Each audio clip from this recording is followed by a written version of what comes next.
Salam, hər vaxtınız xeyir olsun. Dərsimiz 7-ci sinifin 3-cü mövzusu olan ev quşlarının bəslənmə texnologiyasıdır.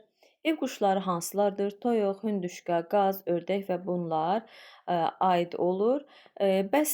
Bunların saxlanması ilə kimlər məşğuldur? Həyətyanı sahəsi olan, sonra şəxsi təsərrüfatla anlayışı olan insanlar, bir çoxları, yəni həyətində, həyətyanı sahəsində ev quşlarını saxlayır, bəsləyir, böyüdür, belə deyək. Sonra insan həyatında quş məhsullarına olan tələbat günü-gündən artır. Quşçuluq təsərrüfatı əhalini ət, yumurta, quş tükü və peyin ilə təchiz edir. Deməli, quşçuluq təsərrüfatı əhalini nə ilə təchiz edir deyə bizdən soruşulsa, deyirik ki, ət, yumurta, quş tükü və peyini. Ət, yumurta, quş tükü və onun peyindən gübrə kimi istifadə olunur. Bəs ev quşlarından toyuğun saxlanılması, çoxaldılması daha deyək ki, mənfəətlidir. Nəyə görə? Toyuq yumurtasının tərkibində çoxlu sayda qidalı maddələr və əvəzedilməz kimyəvi elementlər var. Nə var? Çox sayda kimyəvi elementlər, həmçinin də əvəzedilməz kimyəvi elementlər və qidalı maddələrlə zəngindir toyuğun yumurtası. Sonra yumurtadakı dəmir və D vitamini inək südündən olandan daha artıqdır. Yumurtadakı D vitamini və dəmir və D, görürsüz deyirlər. Bunlar inək südündə olandan daha çoxdur. Dəmir və D vitamini inək südündə olandan daha artıqdır. Yumurtanın tərkibində nə var? Fosfor. İnsan beyninin fəaliyyətini gücləndirir. Nə? Fosfor insan beyninin fəaliyyətini gücləndirir. Toyuq əti yüksək qidalılığa malikdir.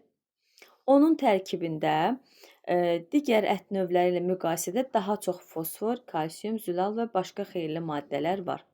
Deməli, burada yumurtada nə var?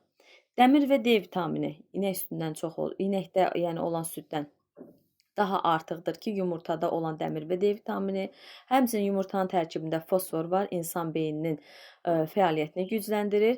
Həmçinin də toyuq ətində yüksək qidalılığı var, yüksək qidalılığa malikdir və digər ət növləri ilə müqayisədə onda çoxlu fosfor, kalsium, zülal və başqa xeyirli maddələr var. Ətin keyfiyyəti nədən asılıdır? Çox vaxt testlərə düşən hissələri sizə deyirəm.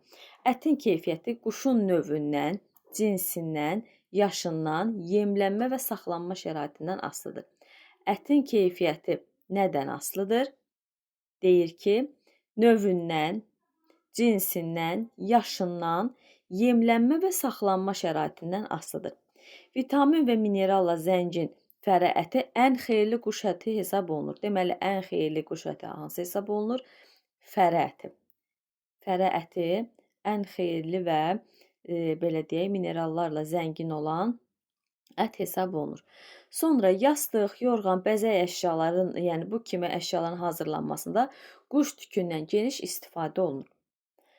Bilirsiniz ki, belə deyim də, qızlara cehiz falan salında adətən quş tüklərindən salırlar. Yorğanlar da var ki, həmin onların tükündən olur ki, daha belə deyim, qəşəng görünüşlü olur.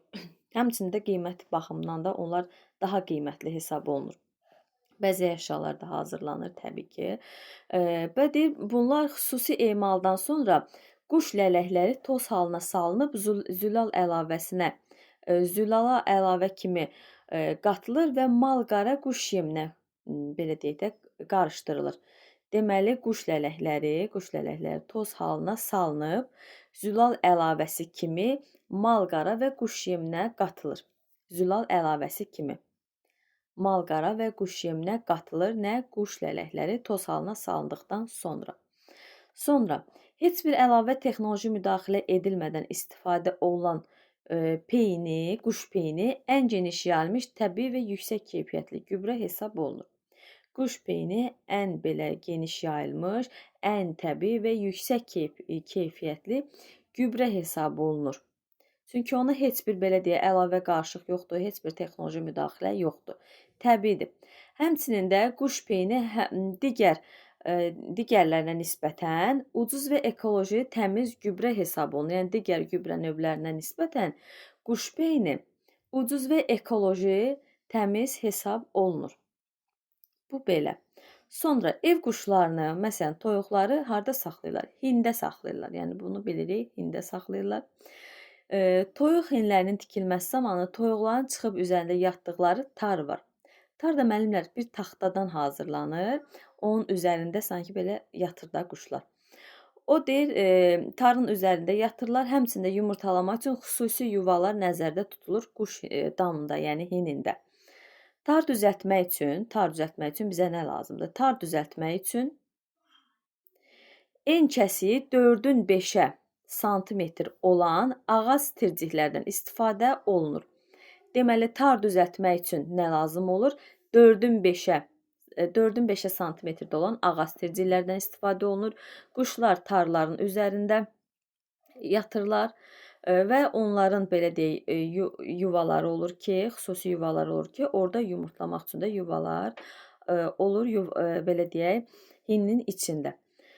Sonra toyuqların rahat oturması üçün tirciyin üst hissəsi dairəvi formada olur. Dairəvi formada olur. O ümumiyyətcə dairəvi formalarda bir taxtalar olur. Uzun dairəvi taxtalar olur ki, quşlar onun üzərində yatırlar. Və burada deyir ki, onun üst hissəsi dairəvi formada olur. Tirin üst hissəsi. Yəni hansı ki, o tarlar. Yuvaların təmizliyinə daim nəzarət etmək lazımdır. Toyuqların yaxşı yumurtalaması üçün yuvalar gün düşməyən yerdə quraşdırılır.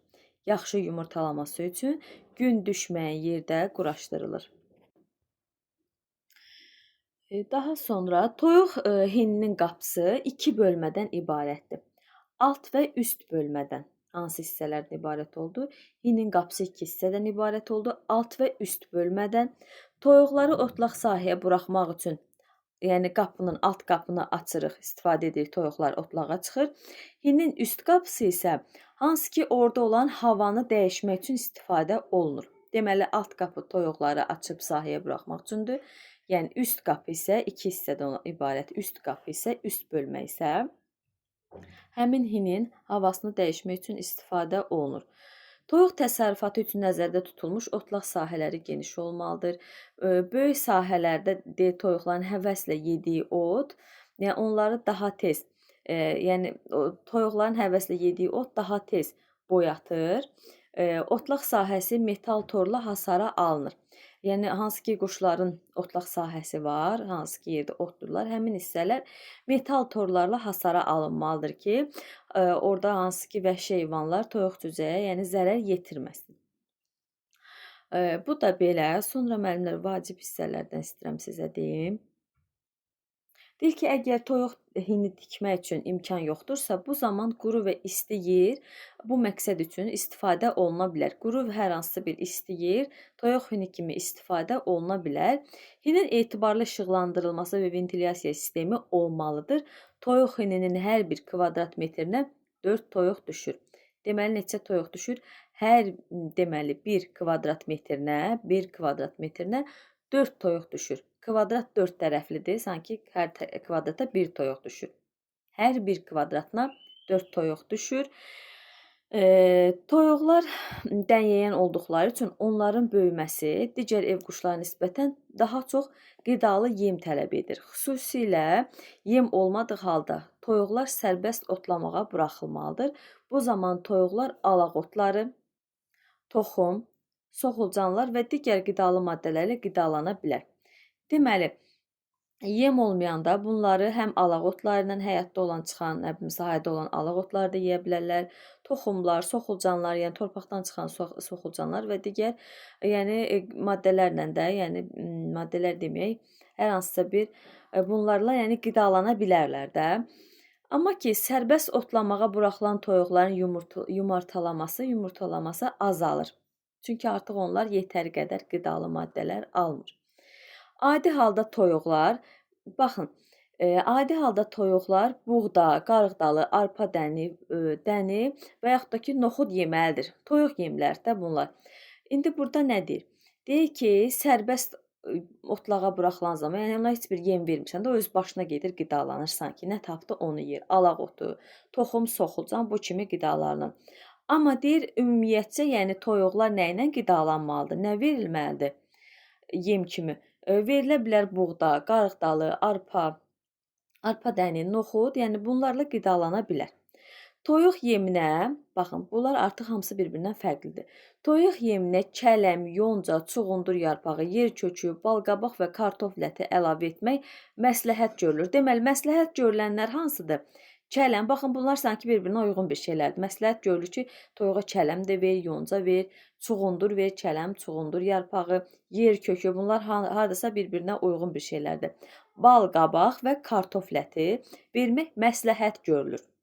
Amma deyir, yaxşı məhsuldarlığı üçün isə, hansı ki biz istəyirik ki, yaxşı məhsuldarlıq olsun, toyuqların belə deyək, yumurtası zəngin olsun, özü belə əti olsun, ətli olsun, necəsə. Bu zaman isə rasiona zülallı yemlər, mətbəx tullantıları, kəsmik, qaynadılmış yumurta, ət və balıq unu əlavə edirik. Deməli, əgər yaxşı məhsuldarlıq əldə etmək istəyiriksə, zülallı yemlər, mətbəx tullantıları, kəsmik, qaynadılmış yumurta, ət və balıq unu daxil etmək lazımdır. Mineral qida əlavəsi kimi bəs? Mineral qida əlavəsi kimi isə üyüdülmüş yumurta, üyüdülmüş yumurtanın qabığı, sümük unu, az miqdarda duz və təbaşir. Bunlar nə oldu? Bunlar isə mineral qida əlavəsidir. Yəni onların yemlərinə əlavə olunan bir qidalı maddə kimi. Nə? Üyüdülmüş yumurta qabığı, sümük unu, az miqdarda duz və təbaşir. Toyuqlar gündə 2 dəfə yemlənməlidir. Neçə dəfə? 2 dəfə. Səhər yumşaq yemlə, axşam isə dənlə. Səhər yumşaq yemlə, axşam isə dənlə yemlənməlidir. Toyuq hinində təkinələr bir qədər hündürə yerləşdirilir. Toyuqları infeksiyon xəstəliklərdən qorumaq üçün yem qutusu, təknə və su təmiz olmalıdır. Onları xəstəliklərdən qorumaq üçün bir qədər hündürdə o ki, yəni toyuqlar içinə girməsin, içərisinə hər hansısa bir əlavə qalıq, tullantı, gübrə falan düşməsin ki, yəni toyuqlarda da xəstəlik yaranmasın. Gigiyena məqsədi üçün toyuq hininin döşəməsinə ağac kəpəyi, saman və taxta yonqarı və ya ceyran otu səpilir. Deməli, nə deyir? Deyir ki, gigiyena məqsədi üçün hinin döşəməsinə ağac kəpəyi, saman, taxta yonqarı və ceyran otu səpilir. Bu zaman həm də onların yeri quru qalır. Yer quru qalır və həmçində istiliyini də təchiz edir. Toyuq peyni ilə qarışdıqda onlar qiymətlidir, gübrəyə çevirir. Onlar həmçinin toyuq peyni ilə qarışan zaman o otlar, onlar qiymətli gübrəyə çevirir. Sonra toyuqların çoxaldılmasında onların saxlanma şəraitinin və növü böyük rol oynayır. Deməli, toyuqların çoxaldılmasında onların saxlanma şəraiti və növü böyük rol oynayır. Toyuqların növü böyük rol oynayır. Onlar yaxşı şəraitdə il boyu çoxalır. Hinin işıqlı olması toyuqların yumurtalamasına yaxşı təsir göstərir. Hinin işıqlı olması toyuqların yumurtlamasına yaxşı təsir göstərir. Ona görə də qışda toyuqların hinində mütləq işıq yandırmaq lazımdır. Sonra müəllimlər burada tar və ventilyasiya nədir onu deyir, açıqlamasını verir. Tar ağacdan hazırlanmış kiçik qalınlıqlı tircikdir. Deməli, tar nədir? Kiçik qalınlıqlı tircik. Ventilyasiya nə deməkdir? Havanı dəyişmək üçün bir cihaz sistemidir. Sonra lazımi qədər işıq və istilik olmadıqda toyuqlar yumurtalamır. Deməli, lazımi istilik və işıq olmadıqda toyuqlar yumurtlamır. Yumurtalama və yumurtanın keyfiyyəti yemlənmədən asılıdır. Deməli, yumurtalama və yumurtanın keyfiyyəti nədən asılıdır? Deyirik ki, yemlənmədən asılıdır. Sonra yumurtanın keyfiyyətinin etibarlı göstəricisi isə onların dadlı olmasıdır. Yumurtanın keyfiyyətinin etibarlı göstəricisi nədir? Onun deməli dadlı olmasıdır. Deməli, indi müəllimlər nə dedi? Deyir, yumurtalamanın, yəni yumurtalama və yumurtanın keyfiyyəti yemlənmədən, yumurtanın keyfiyyətinin göstəricisi isə onun dadlı olmasıdır. Hər bir toyuğun, hər bir toyuğa ildə bir dəfə kürt yatmaq üçün, bala çıxartmaq üçün şərait yaratmaq lazımdır. Deməli, toyuqlar ildə bir dəfə kürt yatır. Toyuq kürt yatmaq müddəti isə 21 gün təşkil edir. Yeni yumurtadan çıxmış cücələrin əsas yemi nədir? Yeni yumurtadan çıxmış cücələrin əsas yemi kəsmik, üyüdülmüş yumurta qabığı, yumurta və kartofdur. Dənli bitkilərin çoxları, daha doğrusu dənli bitkilərin toxumları ilə onları bir qədər sonra yemlənməlidir. Yəni onlar dənli bitkilər, hansı ki buğdadır, arpadır, bu kimi bunları bir qədər böyüdükdən sonra yemləmək olar. Cücələr satılmaq üçün lazım olan çəkini 4-5 aya toplayır. Diqqət yetirəcəyiniz məqamlar bunlardır. Deməli, lazım olan çəkini toplayır 4-5 aya. Toyuqların ən məhsuldar yumurtalama dövrü onların 1 il və 4 il müddətidir. Ən məhsuldar yumurtalama dönəmi 1 il və 4 il müddətindədir. Çəkini 4-5 aya toplayır, kürt yatır 21 gün. Toyuqlar tez-tez müxtəlif xəstəliklərə yoluxur. Xəstəliklərdən qorunmağın ən yaxşı yolu onların düzgün yemlənməsi və saxlanmasıdır. Çox zaman yoluxucu olmayan, quşların saxlanma şəraitindən və yemlənməsindən asılı olaraq yaranan xəstəliklərə daha tez rast gəlinir. Belə xəstəliklərə hansılar aiddir? Mədə-bağırsaq sisteminin iltihabı, deməli, toyuqlarda rast gəlinən xəstəliklər mədə-bağırsaq iltihabının sisteminin iltihabı, avitaminoz, zökəm və bu kimi xəstəliklər aid olunur. Avitaminoz nədir? Avitaminoz A vitamininin çatışmamazlığıdır. Toyuqlarda turşumuş, kiflənmiş və çürümüş yem və çirkli su vermək olmaz. Bunlar hansı ki onlarda bakteriyaların, yəni xəstəliklərin yaranmasına səbəb ola bilər. Əgər yemdə vitamin çatışmırsa, bu zaman toyuqlara toyuqlarda vitamin yaranır. Deməli, A ilə əlaqədardır. A vitamini çatmırsa, bu zaman toyuqlarda avitaminoz yaranır. A vitamini çatışmayan zaman toyuqlar gec-gec yumurtalayır. Deməli, nə baş verir? Toyuqlar gec-gec yumurtayır, sonra və yavaş-yavaş artıq onlar yumurtadan kəsilir. Nə zaman? Avitaminoz çatışmayan zaman. Həmçinin də toyuqlarda göz xəstəlikləri də vitamin çatışmamazlığından yaranır. Odur ki, deməli həm yumurtalamaları azalır və demək olar ki, kəsilir və göz xəstəlikləri də avitaminozdan yaranır. Odur ki, belə xəstəliklərin qarşısını almaq üçün yemlənmə zamanı toyuqlara yaşıl ot, yer kökü, balıq yağı əlavə olunur onların yemlənməsinə. Nə əlavə olunur? Onların yemlənməsinə yaşıl ot, yer kökü, balıq yağı əlavə edilir ki, bu xəstəliklər yaranmasın. Yəni toyuqlarda xəstəlik yaranmasın. A vitamininə qarşı, avitaminoza qarşı. Bundan başqa mütəmadi olaraq toyuqları açıq havaya, günəş şüaları altına buraxmaq lazımdır ki, toyuq hini və avadanlığı vaxtaşırı dezinfeksiya edilməlidir. Bu nə deməkdir? Yəni onların belə deyək də hinləridir, su içdikləri hansı ki su qablardır, sonra yem qablardır. Onlar vaxtaşırı təmizlənməlidir, dərindən təmizlənməlidir. Yəni dezinfeksiya edilməlidir ki, yəni bu xəstəliklərə yoluxmasınlar. Belə müəllimlər, dərs bu qədərdir. Dezinfeksiyada avitaminoz dedik nədir? Avitaminoz vitaminlərin azlığı nəticəsində yaranan bir xəstəlikdir. Həmçində dezinfeksiya nədir? Xüsusi dərmanlar vasitəsilə yoluxucu mikrobların zərərsizləşdirilməsi dezinfeksiyanın həqiqi mənasıdır. Xüsusi dərmanlar vasitəsilə yoluxucu mikrobların zərərsizləşdirilməsi. Belə müəllimlər, bu qədər.